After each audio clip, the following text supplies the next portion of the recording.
लोकसभा निवडणुकांची घोषणा। देशात 7 टप्प्यात होणार मतदान। 19 एप्रिल ते 1 जून रोजी होणार मतदान, तर 4 जूनला होणार मतमोजणी। महाराष्ट्रात 5 टप्प्यात मतदान होणार। 19 एप्रिल, 26 एप्रिल, 7 मे, 13 मे, 20 मे रोजी महाराष्ट्रात मतदान।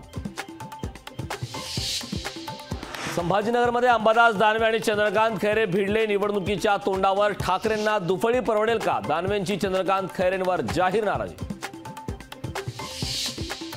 एकूण रोख्यांच्या 30% पैसे भाजपला मिळाले, 70% पैसे इतर पक्षांना मिळाले। राहुल गांधी काँग्रेसला मिळालेले पैसे परत करणार का? फडणवीसांचा राहुल गांधींना थेट सवाल।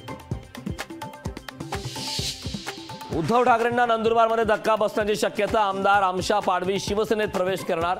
लोकशाही मराठीला विश्वसनीय सूत्रांची माहिती।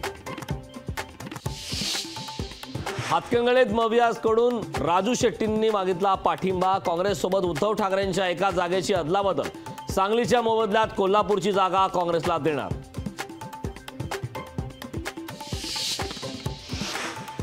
कोर्टाने जर ठरवलं तर राष्ट्रवादी नाव आणि चिन्ह कुणालाच मिळणार नाही, त्याची चिन्ह गोठवले जातील, सुनंदा पवारांनी व्यक्त केला अंदाज।